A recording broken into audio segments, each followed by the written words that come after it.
Friends, good afternoon. कैसे हैं आप सब? स्वागत है आपका मेरे नए ब्लॉग में। तो चैनल पर नए आए तो प्लीज़ चैनल को सब्सक्राइब करिए, लाइक करिए और शेयर करिए। और आप लोग कैसे हैं ज़रूर कमेंट में बताना। स्वस्थ रहो, मस्त रहो, मज़े में रहो और अपना ध्यान रखना। अभी मैं बैठी हुई हूँ, ब्लॉग देख रही, इसको दिखा रही हूँ बेटू को। और शाम को मुझे थोड़ा सा बाहर जाना है, कुछ कपड़े डालने हैं अल्टर करने के लिए। तो मैं जाऊंगी थोड़ा शॉप में, सोसाइटी के बाहर ही है शॉप, तो जाऊंगी और देख के आऊँगी। क्योंकि बहुत टाइम से रखे हुए हैं कपड़े और फिर अब शिफ्टिंग का भी टाइम नज़दीक आते जा रहा है, धीरे धीरे बहुत ज़्यादा ही नज़दीक आ रहा है। टाइम ऐसे निकल रहा है जैसे हाथ से रेत फिसल रही हो, मुट्ठी से पानी बह रहा हो, ऐसे ही टाइम अब निकल रहा है। अब क्या, मुझे तो ऐसा लगता है कि 3 साल हमारे गोवा में ऐसे निकले कि कुछ पता ही नहीं चला। मतलब ऐसे हमने आंखें बंद किया और आंखें हमने ओपन किए, खोले, तो ऐसा लगा बस 3 साल निकल गए। बहुत जल्दी समय निकला है, बिल्कुल भी समझ नहीं आता है क्यों। जब हम किसी जगह को अच्छे से पसंद करने लगते हैं ना, तो टाइम ऐसे निकलता है कि कुछ पता ही नहीं चलता है और ऐसा लगता है समय अब बस यहीं रुक जाए।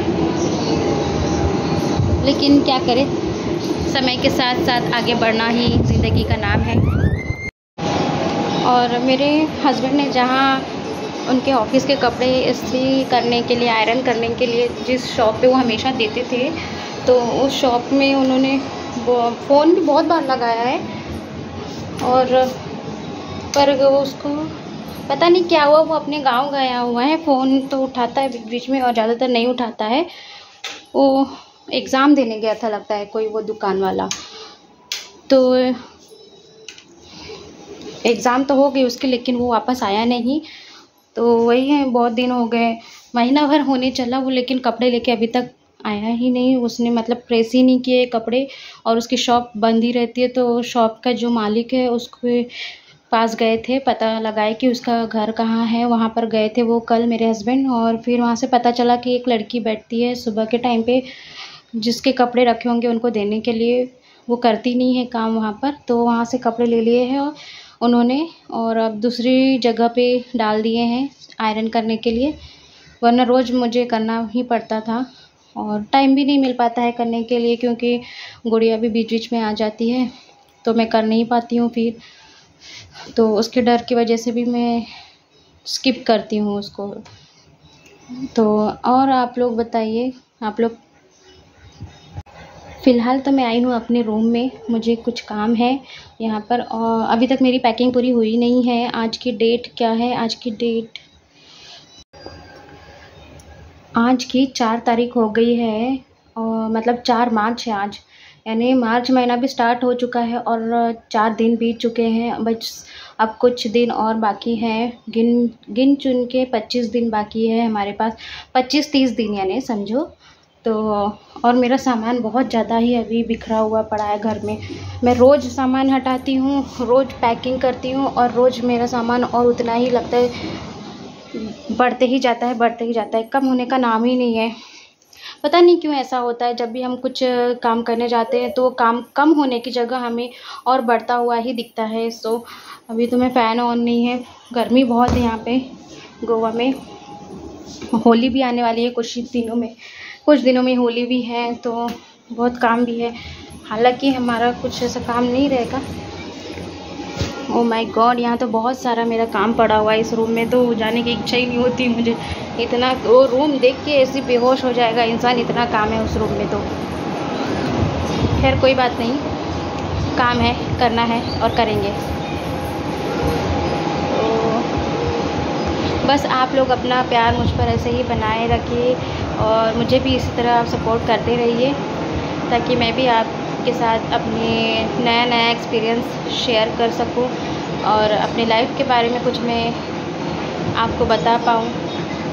क्योंकि मेरे पास भी यहाँ कोई है नहीं, जैसे ना मेरी कहीं किसी से बात होती है, नहीं कुछ होता है। तो मुझे आप लोग ही मिले हैं बात करने के लिए, तो मैं आप ही लोगों से अपनी बातें शेयर कर सकती हूँ। और बस मुझे आप लोगों से बात करके अच्छा लगता है, ऐसा लगता है कि हम अपने ही लोगों से बात कर रहे हैं। अब जैसे आप लोग मेरी फैमिली बन चुके हो, तो मैं आप ही लोगों से अपनी बातें भी शेयर करती हूँ और रोज़ का कुछ ना कुछ जो मेरे मन में रहता है मैं ज़रूर आपसे शेयर करने की कोशिश करती हूँ। अगर मैं ब्लॉग नहीं बना पाऊँ तो अलग बात है, पर हाँ ये है कि मैं यहाँ अपने मन की सारी बातें बता सकती हूँ। मेरे मन में क्या है, कैसा क्या उथल पुथल चालू है, क्या मैंने सोचा है, सब मैं आपसे शेयर कर सकती हूँ। और बस मुझे यही चाहिए था कि कोई ऐसी प्लेटफॉर्म हो मेरे पास जहाँ मैं अपनी बातें रख सकूँ। वरना मन में कितनी ही बातें हम इंसान दबा के रखते हैं और मन ही मन में रह जाती है। पर मैं ऐसा नहीं कर सकती हूँ, मैं अपने मन में नहीं रखती हूँ ज़्यादा दिन तक। और बातों को छुपाना मुझे आता नहीं है। तो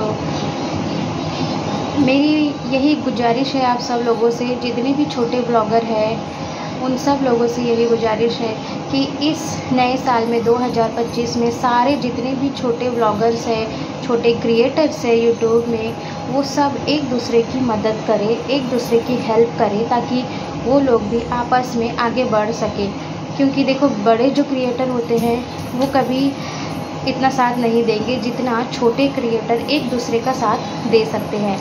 सो बड़े क्रिएटर से उम्मीद करना तो फालतू ही है, पर हम एक दूसरे से, जैसे हम छोटे ब्लॉगर हैं, वो हम एक दूसरे से अपनी बातें शेयर करके एक दूसरे को आगे अपनी ज़िंदगी में आगे बढ़ा सकते हैं, अपने पैरों पे खड़ा कर सकते हैं। हमारे जैसे बहुत सारी ऐसी लेडीज़ हैं जो घर में हैं, और ऐसी बहुत सी और लेडीज़ हैं जैसे मेरे जैसे, जो बहुत एजुकेटेड भी है, पढ़ी लिखी भी है, पर जॉब नहीं कर सकती हैं, कुछ नहीं कर सकती हैं। और अगर अकेले हैं, जैसे मैं अकेली हूँ, मेरे पास कोई नहीं है यहाँ, और ज़्यादा किसी से मैं अपनी बातें भी शेयर नहीं करती हूँ, ना ज़्यादा दोस्ती भी नहीं करती हूँ। तो हम जैसे जो भी जितने भी क्रिएटर्स हैं और छोटे ब्लॉगर्स, वो एक दूसरे से इसी तरह ब्लॉगिंग के ज़रिए अपनी बातें एक दूसरे से रख सकते हैं, शेयर कर सकते हैं। और हाँ, ज़रूर एक दूसरे की मदद करिए ताकि हम सब भी आगे बढ़ें और अपना नाम बनाए, एक अपनी एक पहचान बनाए। मुझे लगता है हर औरत को, हर लेडीज़ को, हर लड़की को अपनी ज़िंदगी में एक अपनी पहचान बनाना बहुत ज़्यादा ज़रूरी है। क्योंकि देखिए, होता सबके पास सब कुछ बहुत है, लेकिन जो एक पहचान है, खुद की पहचान, खुद की बनाई हुई पहचान, वो सुख और कहीं नहीं मिलेगा। इसको मैंने एक फील भी किया है, पर मजबूरियों के कारण कई ऐसी औरतें हैं जो अपना नाम नहीं बना पाती हैं। लेकिन हमारे पास एक ये ज़रिया है हमारा नाम बनाने के लिए, हमें अपनी एक पहचान देने के लिए, ताकि हम भी अपना नाम गर्व के साथ सबको बता सकें और ये बोल सके कि हाँ, हम ये है। इसमें कोई शर्म की बात नहीं है। अगर आप क्रिएटर हैं, ब्लॉगर है, तो इसमें कोई छोटी बात नहीं है। ब्लॉगिंग करना भी बहुत बड़ी बात है, क्योंकि बहुत मेहनत लगती है। जैसे कोई एक जॉब करता है, 9 घंटे, 8 घंटे, 12 घंटे की ड्यूटी करते हैं, जैसे उसमें मेहनत लगती है, वैसे ही ब्लॉगिंग करने में भी बहुत ज़्यादा मेहनत लगती है। कैमरा उठाओ, ब्लॉगिंग करो, फिर ब्लॉगिंग के बाद एडिटिंग करो, एडिटिंग के बाद थंबनेल वगैरह सब कुछ डालो और फिर अपलोड करो। बहुत काम होता है ब्लॉगिंग में, जो हर किसी के बस का भी काम नहीं है। शुरू तो बहुत लोग करते हैं, लेकिन बहुत सारे लोग शुरू करते हैं, लेकिन कई लोग ऐसे भी होते हैं जो व्यूज़ ना आने के कारण थक जाते हैं, हार जाते हैं, परेशान हो जाते हैं अपनी ही ज़िंदगी से और ब्लॉगिंग छोड़ देते हैं। लेकिन मेरा यही कहना है आप सब लोगों से, प्लीज़ प्लीज़ प्लीज़ आप हारिए मत, हिम्मत मत हारिए और अपनी जर्नी को इसी तरह कंटिन्यू करिए और अपनी मेहनत करते रहिए। मेहनत का फल एक दिन ज़रूर मिलेगा। भगवान भी यही कहते हैं कि सब्र का फल मीठा होता है, तो सब्र करिए और अपना ब्लॉगिंग करते रहिए, ताकि एक ना एक दिन आपको उसका फल अवश्य मिलेगा। देर हो सकती है, लेकिन नुकसान नहीं होगा। बस इसी के साथ मैं अपनी मन की बात आपसे रखती हूँ आज, और फिर मिलती हूँ मैं अपने अगले ब्लॉग में। एक नई सोच के साथ, एक नए सफ़र के साथ। तो आप अपना आशीर्वाद मुझ पर और अपना प्यार, अपना साथ इसी तरह बनाए रखिए। और तो थैंक यू, शुक्रिया और शब खैर, गुड नाइट। चैनल पर प्लीज़ अगर आप लोग नए आए होंगे तो प्लीज़ प्लीज़ प्लीज़ मुझे सब्सक्राइब करिए, मुझे सपोर्ट करिए और मुझे एक मौका दीजिए, बस यही कहना चाहती हूँ। और हाँ, लाइक भी ज़रूर करिए ताकि मुझे भी कुछ मोटिवेट मैं भी हूँ और मुझे कुछ मोटिवेशन मिले, ताकि क्योंकि एक आपकी एक लाइक से ही हम छोटे ब्लॉगर को ना मोटिवेशन मिलता है। हम छोटे क्रिएटर्स को क्या चाहिए होता है, शुरू में मोटिवेशन ही तो चाहिए ना, ताकि हम भी आगे बढ़े। अगर आप हमें नीचे खींचेंगे तो वो तो छोटे ब्लॉगर जो होते हैं वो तो वहीं दब जाएंगे, वहीं अपना दम तोड़ेंगे। और अगर आप उन्हें पुश करोगे, उन्हें लाइक करोगे, कमेंट करोगे, उनके ब्लॉग शेयर करोगे, ब्लॉगिंग का ब्लॉग पूरा देखोगे, तो वो लोग मोटिवेट ही ना होंगे जैसे। और मोटिवेट होने से क्या होता है कि समय के साथ साथ धीरे धीरे जैसे जैसे ब्लॉगिंग करते रहते हैं, शुरू में तो किसी को कुछ नहीं आता है, कई लोग होते हैं जिनको कुछ भी नहीं पता होता है यूट्यूब के बारे में, मुझे भी नहीं पता है। तो जैसे जैसे टाइम गुजरता है, एक्सपीरियंस आता है, वैसे वैसे ही हम लोगों को एक्सपीरियंस के साथ साथ नॉलेज भी आता है कि क्या है, कौन सी चीज़ कैसी है, कब करनी है, कैसी करनी है, कोई बताने वाला नहीं है। तो आप लोगों का एक साथ ही बहुत मायने रखता है। तो हो गया, बस खुशी खुशी आज का ब्लॉग मैं यहीं ख़त्म करती हूँ। मिलती हूँ फिर नेक्स्ट ब्लॉग में। Thank you, bye bye, good night.